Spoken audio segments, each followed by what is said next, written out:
Lingkungan, kembali lagi dengan kami di podcast Kata Lingkungan bersama saya Irtika Ulia dan Saya Muhammad Hidayat. jadi kami perwakilan dari mahasiswa Ilmu Lingkungan Universitas Mataram. Tentunya pada kesempatan kali ini kita akan berdiskusi tentang isu-isu lingkungan, apalagi tentang isu lingkungan yang lagi trending topik. Apa ya Kak? Ya, jadi pada podcast kita kali ini kita akan membahas terkait carbon trading, di mana carbon trading ini menjadi salah satu topik yang sangat hangat diperbincangkan di platform media lainnya. Nah, jadi pada kesempatan kita podcast kali ini kita ditemani oleh narasumber dari mana nih Kak? Jadi tentunya di sini kita tidak berdiskusi berdua saja. Di sini kita akan berdiskusi dengan salah satu bintang tamu spesial maupun yang keren di sini tuh ada salah satu dari alumni Universitas Mataram. Tentu saja itu Kak Holly.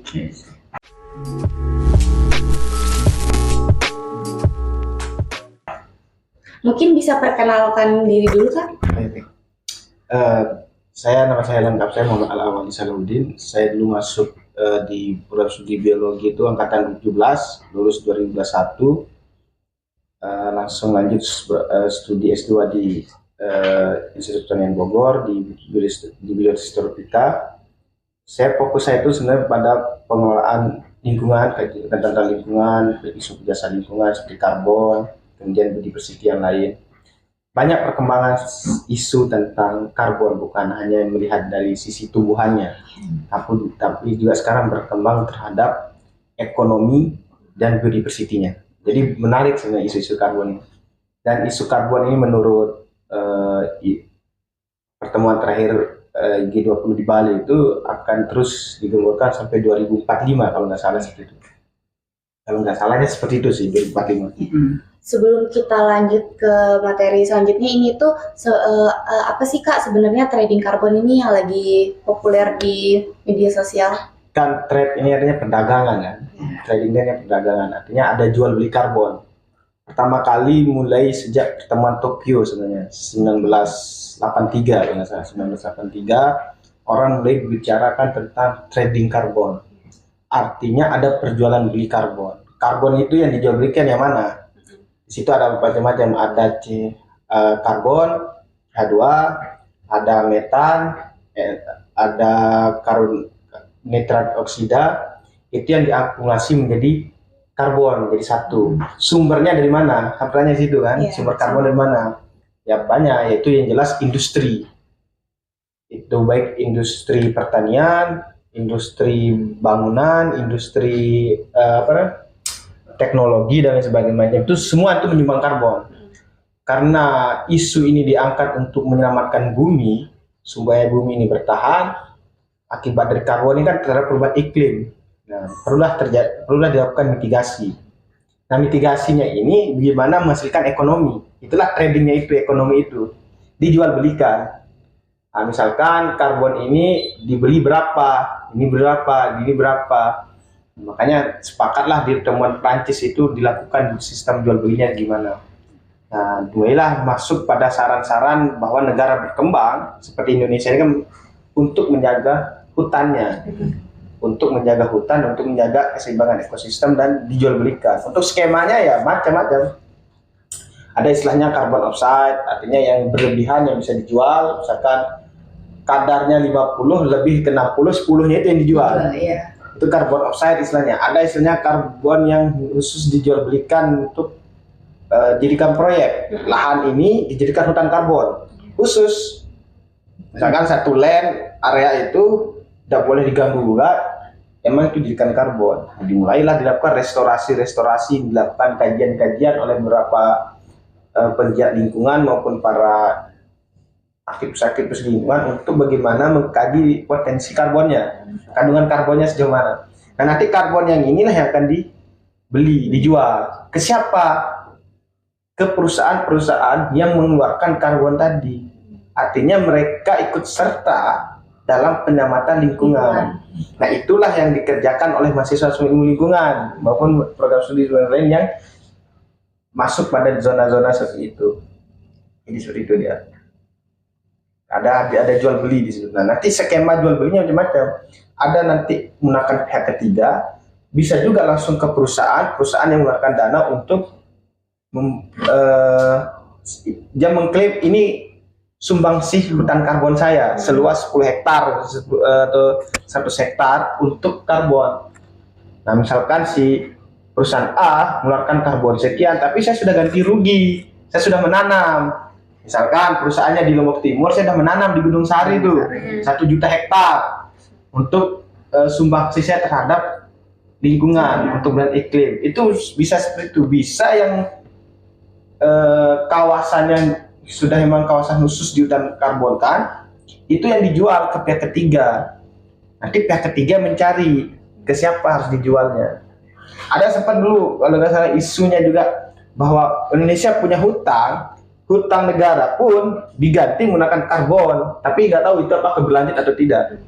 Tapi sempat ada isunya itu. Artinya emang karbon ini untuk ekonomi. Tujuannya untuk ekonomi, salah satunya untuk ekonomi. Selain penyelamatan lingkungan, tapi ada aspek ekonominya di situ. Selain dari ekologi, ada juga untuk aspek ekonomi. Ada untuk ekonomi. Oke, kalau misalnya kita tadi berbicara kalau misalnya karbon itu kan dijual tadi Kak ya.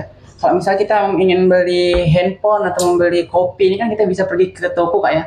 Nah, kalau misalnya bagaimana tentang karbon? Kita misalnya mau beli karbonnya itu di mana? Oh ya, itu sebenarnya banyak. Artinya bukan tokonya istilahnya itu. Artinya yang saya katakan, kan hutan itu punya status.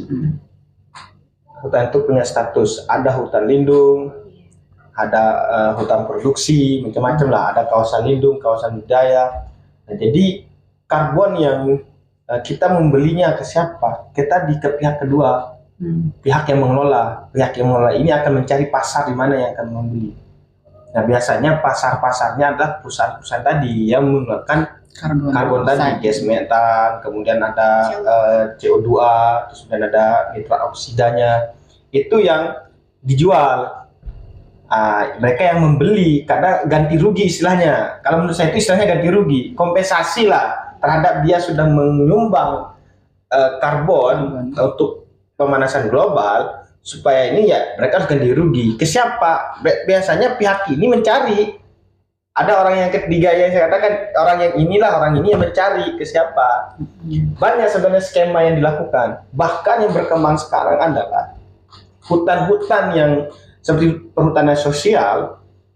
Mereka itu mulai mengubah skemanya itu, menanam jenis-jenis komoditi, selain menghasilkan karbon, menghasilkan buah. Biar sekalian jadi gitu sekalian dia menjual karbonnya, menjual hasil buahnya, hasil panennya. Nah, jadi di situ perusahaan langsung yang membantu. Contoh misalkan PT Aman melakukan penanaman karbon di perhutanan sosial seluas 1 juta hektar. Artinya PT Aman bukan membeli, tapi membantu dan mengeluarkan dana untuk penggunaan hutan karbon melalui masyarakat melalui kelompok-kelompoknya kerjasama dengan pihak kedua. Entah pihak keduanya ini kampus itu bisa diwakili oleh dosen atau praktisi-praktisi lingkungan. Mereka yang bergerak mencari siapa? Gitulah. Nanti perusahaan-perusahaan yang dialah yang mengeluarkan uang. Nah, akhirnya di kawasan ini diklaim sebagai hutan karbonnya milik PT Aman. Nah, itu kayak gitulah model permainannya, skemanya kayak gitu. Mungkin di sini kan tadi tuh kita ngebahas tentang dampak positifnya ya Kak ya. Mungkin dari Kakak sendiri ada nggak dampak negatif dari perdagangan karbon ini? Kalau dampak negatifnya dari perdagangan karbon menurut saya itu lebih kepada ketidakjelasan hukum. Jadi kenapa saya bilang ketidakjelasan hukumnya itu? Jadi kita nggak tahu aturan yang validnya kayak gimana, walaupun undang-undangnya sudah ada, untuk perdagangan ini sudah ada, 2021 kalau 2021, dan diatur di undang-undang 2021. Lupa saya ayat berapa itu. Tidak ada aturan hukum yang jelas untuk bagaimana karbon ini benar-benar bisa dijualbelikan sampai sekarang. Karena yang selama ini yang beredar ini kan perusahaan-perusahaan yang mengganti rugi terhadap apa yang dilakukan melalui pihak-pihak tadi. Tapi tidak ada hukumnya, misalkan benar-benar kalau ini apakah lingkungan perkotaan yang punya pohon bisa diklaim nggak sebagai hutan karbon atau bisa diklaim kawasan untuk produksi karbon, kita nggak tahu.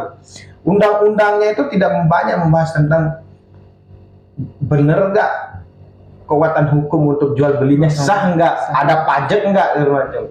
Sehingga banyak yang sudah membuat tapi nggak ada yang membeli. Nah, itu salah satu isu yang membuat itu akan berdampak negatif ke masyarakat. Kenapa berdampak negatif ke masyarakat? Ruang masyarakat untuk bebas membuka lahan hutan itu akan terbatas oleh isu karbon. Akan terbatas. Karena ya nggak bisa, dia harus menjaga lingkungan, jaga hutan segala macam. Padahal kita nggak tahu skema ini siapa punya ide. Nah, itu salah satu dampak negatif menurut saya. Berarti ada suatu tempat yang dijadikan tempat produksi karbon berarti Kak ya? Ada. Kalau misalnya ada perusahaan yang di tempat lain yang ternyata dia offside sama karbonnya, sama karbon dioksida-nya. Bagi kembar, ekosistem hutan mangrove bagi kembar memiliki kandungan penyimpanan karbon 2 juta ton misalkan. Nah, tapi setelah dikaji ulang, setelah dilakukan rehabilitasi ekosistem, restorasi dan macam perbaikan, akhirnya yang biasanya yang menyimpan 2 juta naik menjadi 3 misalkan. Naik 1 jutanya inilah dia bisa jual belikan. Ke siapa? Misalkan ke Angkasa Pura, misalkan ke PT Aman, ke PT Narmada, perusahaan-perusahaan lah. Nah, bisa melalui skema jual belinya nanti diklaim oleh pihak perusahaan bahwa ketika perusahaan mengatakan walaupun saya melakukan aktivitas lingkungan ibaratnya berusaha mengeluarkan karbon, tapi saya sudah ganti rugi. Nah, di mana? Di sini. Nah, itu bisa diklaim.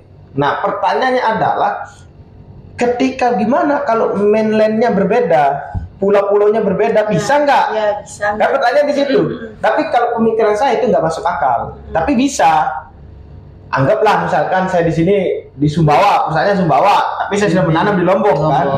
Bisa nggak? Bisa. Tapi secara teorinya, secara ilmuannya itu, menurut saya nggak masuk akal. Iya. Karena jauh juga. Jauh. Seharusnya itu di mana area yang rusak, disitulah harusnya ada perbaikan secara ekosistem. Karena mungkin berdampaknya jadi kayak ini kalau di pikiran saya Kak ya. Kalau misalnya kan dia punya tiket, kalau misalnya dia bilang udah ganti rugi, artinya kan yang di sekitaran masyarakatnya kan tetap terkena sama efek buruk dari karbon dioksida itu sendiri berarti Kak ya? Ya tetap, seharusnya kan pergantiannya itu di sekitar sana. Di sekitaran sana. Makanya kan perusahaan-perusahaan rumah yang tinggal di samping perusahaan kan, ya risiko mereka untuk sakit, kemudian gagal bayinya terancam dengan hal itu kan tinggi. Nah, makanya seharusnya perusahaan-perusahaan itu ya kalau bisa di sekitar area. Sekitar area. Cuma kan sekarang ini kenapa seperti itu ya tadi. Kalau misalnya itu kan dituntut sama kan dia bisa bilang nanti saya udah menanam di jauh tempat, artinya kan dia berarti sah-sah aja berarti Kak ya? Tinggal klaim aja. Klaim aja berarti. Kan gini, kan udah bilang nanti pihak praktisi maupun dosen kampus kan diwakili oleh dosen, artinya mereka ini mulai menarik penelitian tentang karbon, kerjasamalah dengan perusahaan tadi. Nah, akhirnya perusahaan tadi bisa mengklaim bahwa itu hutan karbon saya.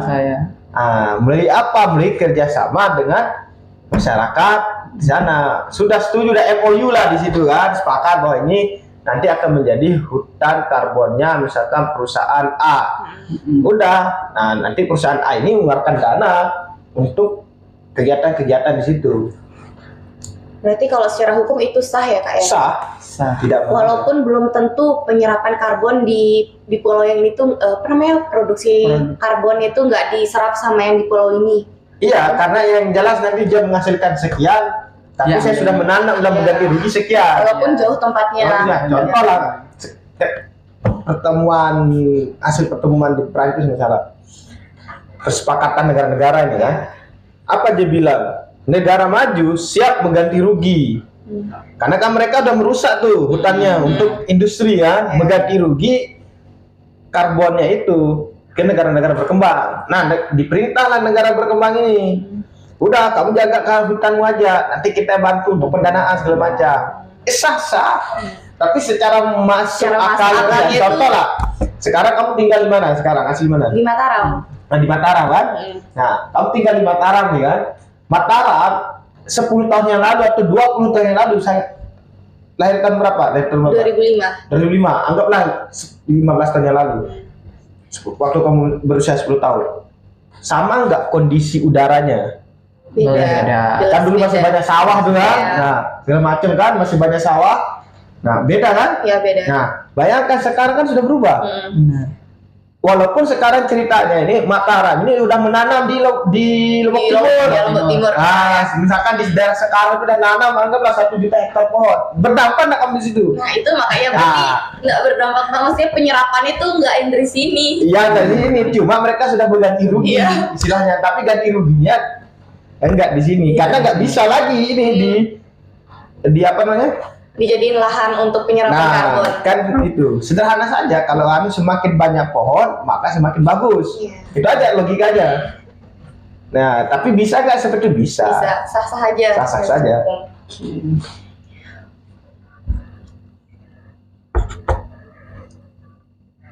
Mungkin lanjut ke yang segmen terakhir ya, untuk kita ngebahas tentang teknologinya nih Kak. Mungkin dari Kakak sendiri ada nggak teknologi yang digunakan untuk memantau atau mengurangi emisi karbon? Oh, baik. Saya kurang tahu kalau soal teknologi ya. Tapi sudah banyak.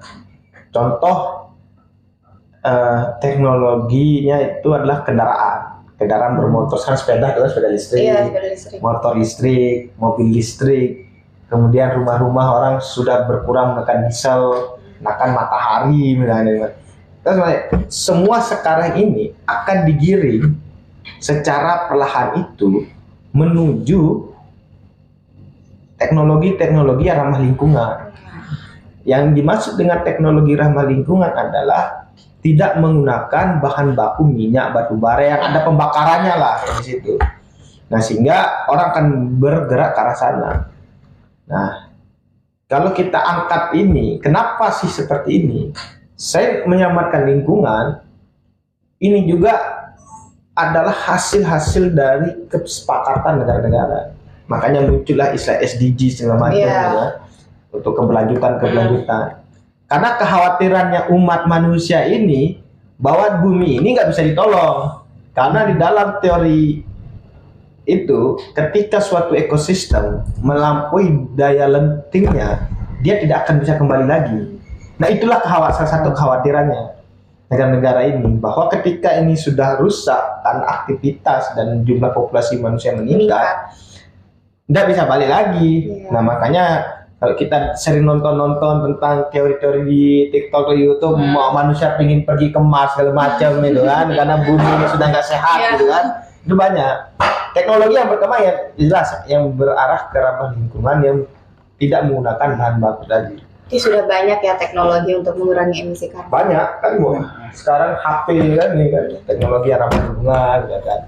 Orang tidak bicara lagi tentang motor besok harus charger. Iya.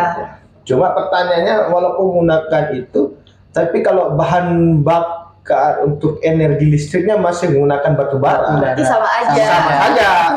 Masih menggunakan diesel sama saja. Nah, pertanyaannya apakah ini bisa diubah nggak? Nah, kalau mau ekstrimnya diskusinya nggak bisa. Kenapa? Ya, ini milik para penguasa. Bisa digugat nih. Nah, cuma beda cerita lagi kalau beda cerita. Nah, sama sebenarnya isu karbon ini, kalau kita lebih dalam lagi menelaahnya, bahwa ini permainan para elit. Iya, benar-benar. Nah, kita mau digiring nih menggunakan energi terbarukan semacam. Artinya perdagangan di situ bukan perdagangan karbon yang bertarung, perdagangan ekonomi antara negara A dan negara B untuk mentaruhkan, menggeser. Akhirnya industrinya berubah, industri kendaraan berubah. Makanya ketika si merek Masako ini kan terlambat mengupgrade kendaraannya, ditinggal sama ini kan. Mereka udah siap launching untuk kendaraan-kendaraan, bergeser, kalah di situ. Permainan seperti itu. Karena kesepakatan apapun bentuk kesepakatan itu, perkumpulan itu pasti ada agenda tertentu. Yang seorang mahasiswa kan perannya di situ. Bagaimana melihat agenda-agenda itu untuk apa ke depannya.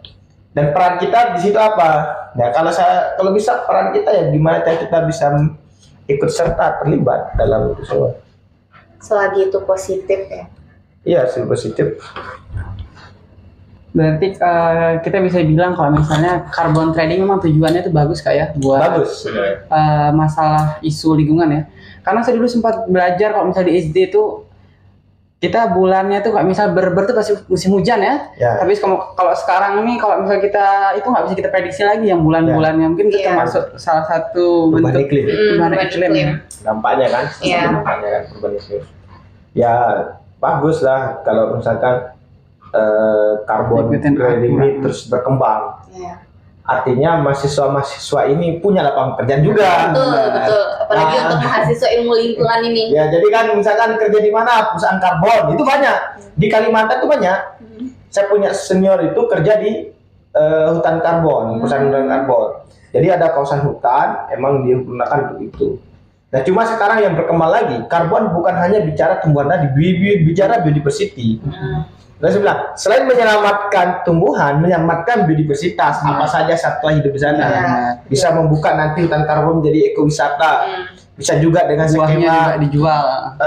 skemanya itu jenis-jenis yang ditanam adalah jenis-jenis tanaman yang berbuah, misalkan duren, alpukat, itu kan, itu bisa tuh. Sekalian panen. Sekalian dijual ini, double gitu. sekalian dia diklaim sebagai kawasan hutan karbon, dia juga bisa Menguntungkan. menghasilkan. Benar. Karena tadi karbon ini menghasilkan ekonomi. Iya. Nah, ketika ini menghasilkan ekonomi berdampak positif ke masyarakat di sekitar kawasan hutan maupun kawasan yang hutan karbonnya aman ya enak. Ya mereka kan makan juga. Iya. Selain mahasiswa yang makan, masyarakat makan, praktisi lingkungan makan, dosen yang terlibat juga makan. Nah, jadi sesama makan itu. Oke. Oke. Udah. Mungkin segitu aja Kak ya untuk diskusi kita untuk kali ini. Dari bahan diskusi kita ini ada nggak Kak pesan dan kesan untuk teman-teman yang ada di rumah nih tentang trading karbon? Oh ya, kalau menurut saya itu khususnya mahasiswa ilmu lingkungan ya, Iya. lebih seringlah mendiskusikan tentang isu-isu trading karbon. Bagaimana cara menghitung karbon, terus gimana cara membuka ruang-ruang kerjasama dengan perusahaan-perusahaan yang akan menyumbang untuk menghentikan rugi tentang karbon ini, supaya teman-teman itu bisa terlibat langsung di sana, bisa tahu sejak metode apa yang digunakan, terus kemudian apa yang harus dihitung, Iya. terus kemudian apa manfaatnya untuk masyarakat, dampaknya gimana, ya terlibat dan mulai aktif dan mulai mengajak atau mengkampanyekan lah untuk gimana supaya kita mulai memahami tentang carbon trading ini. Karena banyak yang tidak tahu. Carbon trading jual beli karbon. Mentok di situ. Nah, seharusnya bagaimana jual beli karbon selain yang karbon ini apa juga yang bisa dijual? Sistem kerjanya itu gimana? Di dalam karbon itu. Makanya perlu adanya diskusi, perlu adanya belajar lebih dalam lagi tentang karbon. Dan mulai untuk diajak teman-temannya.